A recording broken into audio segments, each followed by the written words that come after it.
Good afternoon, course directors. Sorry that I couldn't be with you this afternoon to go through the system in person. However, I wanted to take a few minutes to go through the system via this video walkthrough, and then I will be in contact with you directly via email or even set up a couple of phone calls with you to go over the required diagnoses for your site, as well as answer any additional questions that you may have regarding the walkthrough. So the student case logs are located at this new address, which is going to show up on the bottom of your screen here. It's https://intranet2.ha.uci.edu/student case log. Again, not the easiest URL to remember, but we're going to have a link out of the Merlin website, and we'll also have another prominent location for it, so it's easy for you to get to. When you look at the case log site, when you first log in, you're going to have a couple of different areas here to look at. The first of which is the new case link right here, as well as the My Cases link. Now these are going to be primarily used by students, and when they go ahead and click on New Case, it'll give them the ability to enter in any additional patient encounters they have during the rotation. Now this screen hasn't changed too much from the previous iterations of the case log system, but for your own background information, the case log system is now tied to the student elective and clerkship scheduling system, so that automatically a list here will be populated of the rotation that they're on, so it's easier for them to match the case log encounter to the correct rotation. The parts that are going to be of the most interest to you is going to be this link here under Director Approval. Now when you get to this screen, let me walk you through what you're looking at here. If you're the course director for more than one rotation, you will see a drop-down menu available here that'll list an option to choose from which rotation you're actually going to be in charge of. You're going to have a list here of the different types of enrollment status for your students. You can look at the ones that are enrolled, the ones that you've reviewed their case logs, and the ones that have completed their case logs. Now, though it's not present in this version, there will also be another link right here that allows you to mark all of the students on this screen as reviewed at the midpoint review, or to mark all of them as reviewed for their final review. That way you can glance at the student's progress as a whole and then make a status change for all the students, saying that you have reviewed all of their case logs. So if you want to look in a little bit more detail at each of the students, this is the emergency medicine rotation for October 2010. You can see that for the required rotations, you have a nice tally here on the screen showing you the overall status. The student has only completed 0 of those required rotations, and the student has completed 7 with 9 others incomplete. Now this screen right here will give you the overall summary view for the entire block. However, if you want to look at the details for a student's rotation, simply click on Summary next to their name. And this screen will show you different variations on how to look at the same data. We're looking at the data for Jennifer here, and you can see the required pending diagnosis listed here, as well as all of the individual diagnoses that student has seen.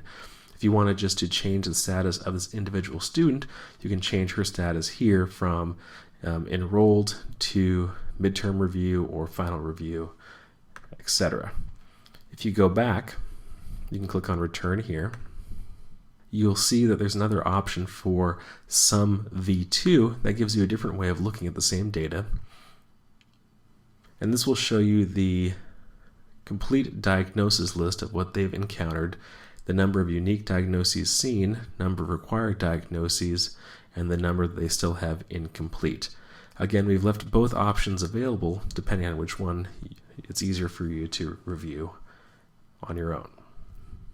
You can also click on Detail next to the student's name, and it will give you a detailed list detailing every different patient that they've encountered, as well as the visit date, etc., if this view is more appealing and easier for you to work with. Now you'll see that next to each student's name there's an email icon. If you're administering the case logs from a computer that has an email client installed on it, such as Outlook or Mac Mail or Eudora Mail, clicking on this email icon will open up an email window to that individual student. So if you think that they need remediation for certain deficiencies in their case logs, you can email them from this screen directly. Now, each of your course coordinators has had a similar orientation, which has gone through the details of how to administer and set up each rotation block. They've also been versed on some of the common troubleshooting and errors to look for should students contact them with problems accessing the case logs. The other important feature of this site is the reminder features, which allow you to administer the site without having to actively go back and check this site on a regular basis. This is going to be done via email reminders that occur at standard intervals throughout your rotation. The timing is currently set up so that you'll get an email prior to the midpoint of your rotation, which looks very similar to this, and will prompt you to go ahead and review the case logs for the rotation that you're assigned to, and there will be a link within the email that'll take you directly to this review screen here. You're also going to receive an email prior to the end of the rotation asking you to review the case logs at their completion to ensure student compliance. Now, I will be getting in touch with each of you individually via email about reviewing your required diagnoses list for your rotation, and I will work with your coordinators on getting this inputted into the system so that you can have an accurate tally here of required complete and required incomplete for your rotation. So that about covers the overall requirements that you as the course director specifically have using the Case Logs website. Again, the main area for your review is going to be under this director approval link, and you will get notifications twice during the rotation, once at the midpoint and once prior to the completion of the rotation, prompting you to review your student's progress.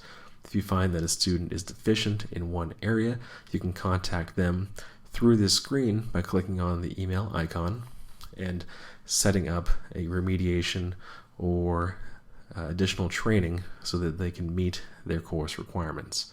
Now, as always, if you have any questions or concerns regarding the case log system, please feel free to email me or call me. My information will be at the bottom of the screen.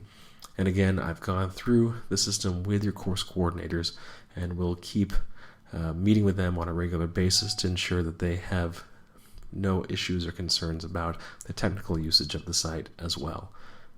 Well, thank you all again for the brief few minutes out of your course director's meeting, and I look forward to speaking to you individually about going through your diagnoses. Thank you very much.